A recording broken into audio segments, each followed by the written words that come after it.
Hello, I'm Dale Doherty, and I'm here with Anil Dash, Hello. who's a very thoughtful writer and thinker about a lot of things. But I ran into you last year. You were sitting kind of under the rockets at the Yeah. Hall of Science, Yeah. and I was delighted to see you there. Mhm. And then you wrote a really interesting piece called Maker Revolution Mhm. after Maker Faire. And more recently, you've written a piece. I'm with the makers and the Mhm. creators and inventors. So I just wanted to pick your brain. I've been so inspired by the maker movement, and I think one of the most important things to me is I see it explicitly as a movement. There are many different camps. There's the folks building a 3D printer at home. There's the people taking apart their car because they want to understand how it works. There's the people building websites and building apps and all those different things. But the union of all those sets is kind of a shared ethos, right? There is this idea that people have of I can create something, I can take what I have and make it mine, whether that's customizing it to my taste or making that device do things the manufacturer didn't intend or whatever it was. And across the board, that's a pioneering spirit. I say this because I'm an American, but it feels very American. I think anybody who's proud of their country says, oh, that's what our spirit is. That's how we explore. It's something that actually resonated with me. I was really lucky. I got a chance to go to see the last space shuttle launch. And I was like, those are makers, right? These are people that make stuff. And I don't like to politicize things. I like governance, not politics. But there is a political aspect to taking control in your hands of the tools of creation, of the objects that define our culture and define our lives, of the technology that defines our lives, and saying, this is mine. I'm going to choose what I do with it. I'm not going to let an institution, whether that's government, corporation, whatever, tell me I can't do this with it. And so much of political discourse is about, no, that person's wrong today, and let's stop them from doing the thing that they think is right for the country. So little is about, well, what are we going to make? What are we going to be? Who are we going to be when our country grows up? And that is one of the things that I think has drawn me over and over and over to the maker movement is it's apolitical because it appeals to everybody. You can be anywhere on the political spectrum, and there's something that speaks to your desire to be in a collective community of people that are collaborating together, and your self-expression and individuality as shown through what you've done and contributed. And that is so exciting, that combination of no matter where you fit politically, there's something for you to resonate and say, this fits in with my beliefs. And it's purely positive. It's really inclusive. You see people of all ages at a Maker Faire. You see people of every background, every ability there. And it's so welcoming. I haven't really actually soldered anything together in 20 years. Like, it's still in my head. Mm-hmm. But, last time was probably in high school. But if you say, am I a person that does it? Sure, yeah, that's part of my identity. Yeah. Certainly, I'm a lousy coder these days because I'm out of practice, but am I somebody that makes apps on the computer? Yeah, I'm that kind of person. And so it's your tribe, it's who you belong to.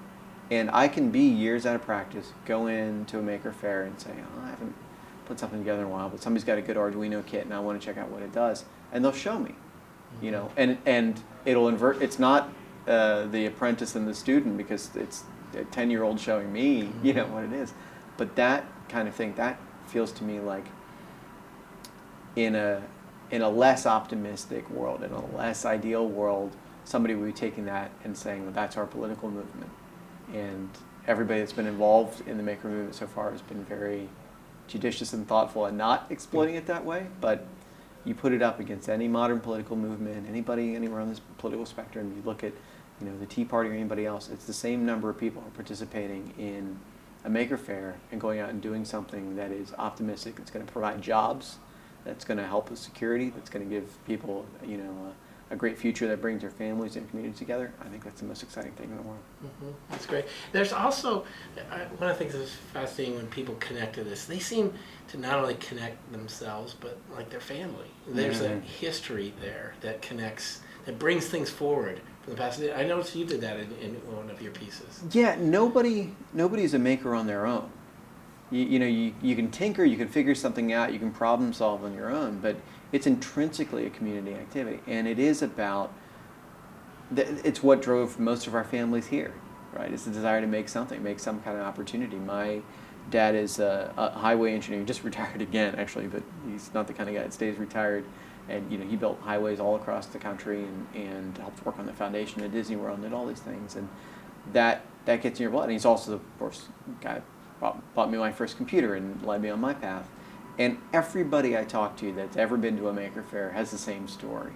It's, oh, well, Mom was a computer programmer and she showed me how to get my first Commodore computer, or Dad and I built model rockets, or whatever it is.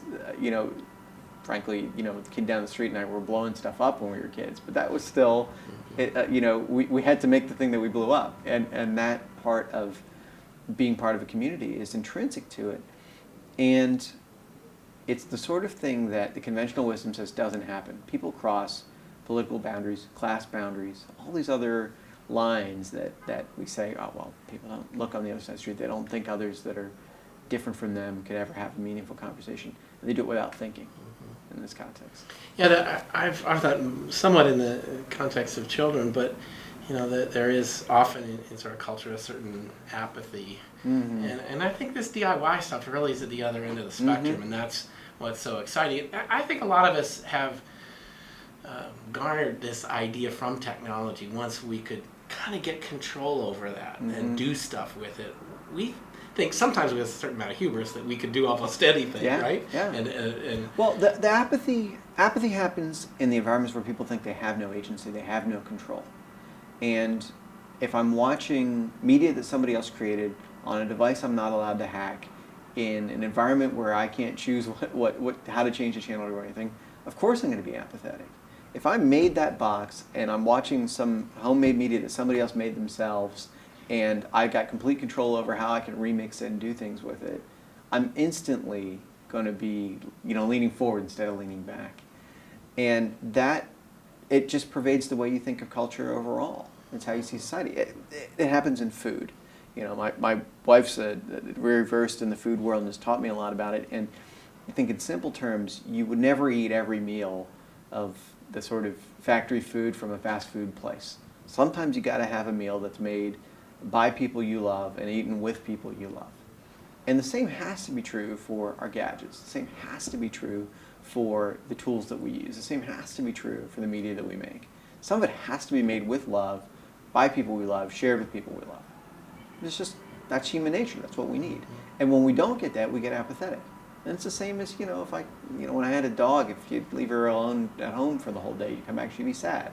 It's like when you don't have any control or interaction over what you're doing, you're sad. And we have always historically had that. The first radios people had when radio was beginning to broadcast, they built. And they built from a kid. And I remember building a crystal radio from a Radio Shack kit when I was 9 years old. And I didn't like anything on AM radio, but I would listen to it because I made it. And if somebody had told me someday I'd be able to broadcast and get 1,000 people on the internet to go and listen to it, to read it, I wouldn't have believed you. That would just be science fiction. And now it's taken for granted. And, a generation of kids growing up taking that for granted, what are they going to do next? And they say, well, I assume I can reach 1 million people. Now, what can I do with that power? And I think that's what informs so much of the maker spirit. It's also the people that aren't native to that culture, that didn't grow up in that community, that don't love making, or that see it sort of as a threat or a danger, only want to emphasize the risks. And you should have somebody saying, you'll poke your eye out. Like there's a certain amount of let's be safe, but we haven't even begun to tap in to what's possible. Yeah, and risk taking almost it's like there's a whole course in it in the maker world, right? Yeah. And I think there's very few places that are even engaged in that discussion anymore of what is the appropriate level of risk and how do you sort of overcome a certain fear of risks and a way to manage risks. Now one of the things I think about a lot is how do you normalize risks? There are things people will say, oh, kids are bad with power tools. But you let them swim in a pool, don't you?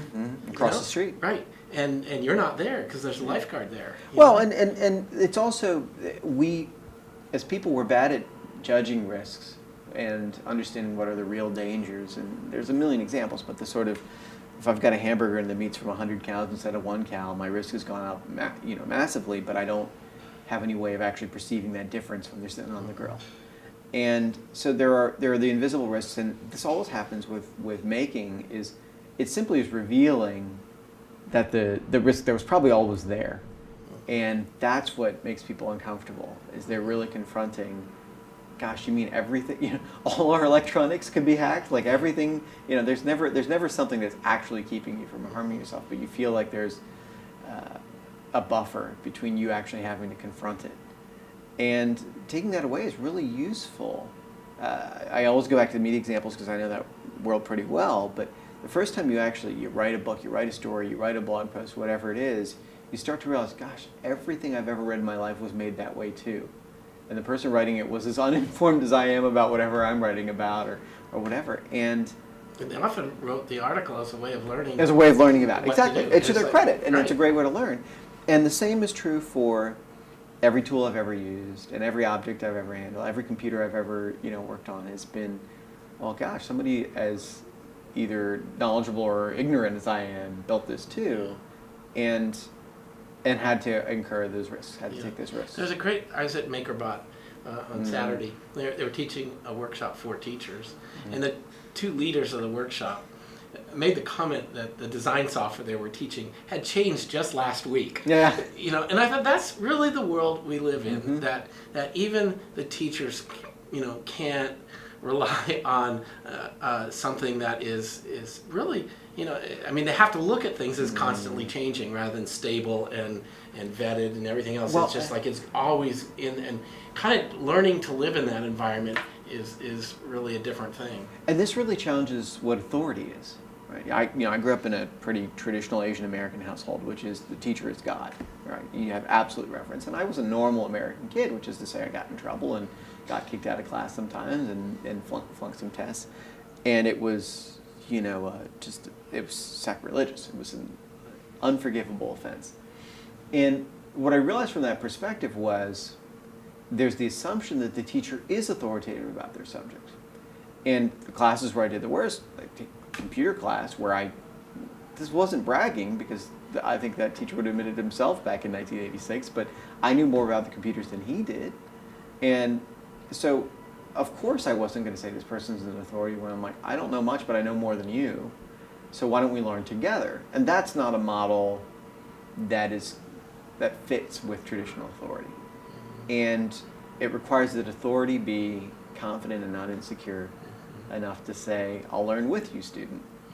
And that, which ends up being a great experience. People are happier, more engaged, they learn more, they learn faster, all those other things go on.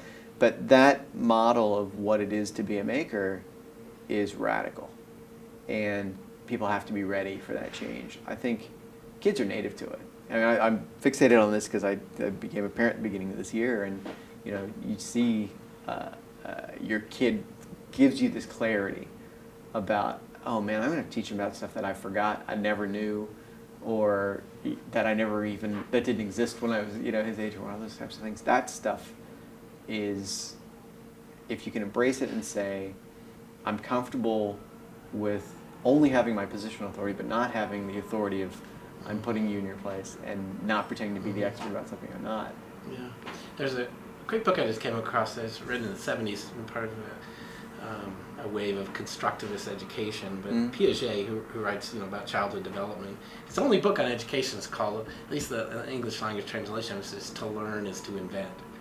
And what he means is that that the learning process is putting things together, even mentally, right? Just of that you can't learn but from doing that process. Right. Whereas I think a lot of our models today are almost this sort of, and even with media companies, it's like, how much do we shovel? How much can you absorb? Right. What's the retention from that?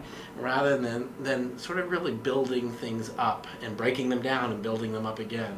You see a pattern and you think making something's true, mistakes. right? And then it turns out not to be true, right? It looks like a common sense truth, and then you find out, well, that's not actually how it works. Right. There's the quote, and I always forget who said it, but it's not the eureka moment. It's the that's strange. Right. That's the moment you want. Is the unexpected thing. I think that's absolutely right. Is you have to be inventing, and we breed it out of ourselves. When we go from children to adulthood, when we go to early in our career. It's the, people, you can talk to a million people that work in offices and they say, well, my boss told me I'm not here for my ideas, I'm here to do this job. Yeah. One of the things I'm proud of the maker movement is that we have taken the word invention and really broadened it. Like most people won't say they're an inventor. That's some kind of person that they're not. Yeah, just as they some got people will crazy say hair and they they're lived not 100 an years artist, ago. right? Yeah.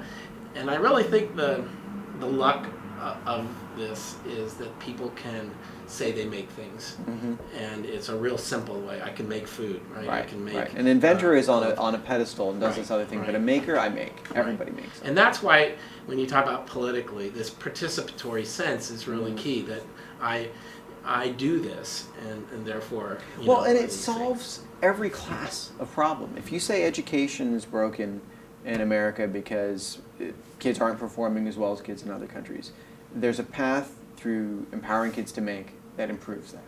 If you say jobs are broken because so many millions of people are out of work and the industries that they could go to don't exist anymore, the only solution is making something new. And across the board, it's jobs, it's education, it's defense, it's every single area. Healthcare, you can only make your way out of it because we've tried everything else. Right. But there is this sort of backdrop in the media a lot of times that we say, "Oh, what can government do to produce more jobs?" And we're pretty unhappy generally with what government has done in the past to answer these problems. And the marketing sucks. Right. Exactly. Yeah. But I wish there were ways of getting that into that expression turned around. What can we do? What can we do? There's also one of the interesting things about the government part of it is we don't consider the work that comes from government to be making. One of my closest friends is a cancer researcher at the National Institutes of Health. He works on cancer in children. I can't even imagine how difficult his job is. And he does research. He conducts clinical trials to test drugs. He's doing all these different parts of when some of the cancers that affect kids are cured. It's going to be because of his work, right? He'll have contributed, and that's profound making. And it's the kind of thing that does not, and for good reason, have a market-driven private industry business model, right? But it's an important contribution, and it will be the platform on which, someday when you go down to the corner drugstore and you get a cure cancer pill, that's going to be built because of that. But it's a long, slow make, and it can only be appreciated if you've ever done yourself something that took a long time to build, that was gradual, that took you a decade of practice before you became an overnight success. That's a really good point. I love the long, slow make.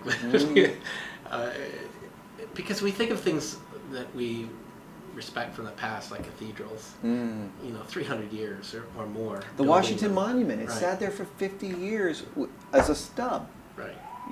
It was the base, and then they're like, well, we ran out of money, and then there was a civil war, and then, we're in a different part of the quarry, and the stone's not going to match, and all these different issues, but there's this little, stump of a monument for 50 years, and during that time period, that's an entire lifespan, and then some. Yeah. So there are people who were, who lived and died in the interim when the Washington Monument was just this weird-looking flat-top thing in the middle of the capital city. But when we think about transforming our world or remaking it, it is these sort of multi-generational solutions that we really need to think about. Not just something that can be done in a single budget year or something that can be done in a single term. This is things that everything we look at is inspiring. Is something that has that long, slow make, that has that period where it looks like it's stumped, it looks like it's stopped, it looks like it's been finished or never will be finished. Here in New York City, I'm a huge transit geek, and we've been working steadily on having a Second Avenue subway for about 70 years. And we're going to get 2 or 3 stops done in the next couple of years. But on the flip side, my son will always have known there's a Second Avenue subway. He won't remember a time without it. So to me, it was a punchline when I moved to this city 15 years ago. I thought, well, yeah, we'll get that when we get a Second Avenue subway. And for him, it will just be always there. And I think it's so easy to just ignore everything we look at as a symbol. We look at as representing what we can achieve. Even talking about having been at the last space shuttle launch, the building that they kept the space shuttles in was built for the Apollo program. So you're going back 50 years, that these buildings were built and repurposed and modified by people that said, well, I can work with this. These are the raw materials that'll work. They have excess capacity because the shuttle's so much smaller than a Saturn rocket. And that's classic making, right? That is just that we're going to reuse what we have and put it to use, and it'll last us 50 years instead of 10. It'll work us through 3 projects and all these different missions. And which sort of ties back to the importance of that, and what I'm most satisfied about is seeing making connect to kids. Because if we can't do this in this generation, we've really got to get them to do things, and they're going to do things and pass that on as well. Well, and we haven't proven we're any good at it. Right. I mean, one of the things adults forget really often is we don't have any credibility. If we say, well, kids, you should listen to us because we know how to fix the jobs problem. We know how to fix the environmental problems. No, we don't. Like, we demonstrated we don't know how. Like, our credibility should be nothing.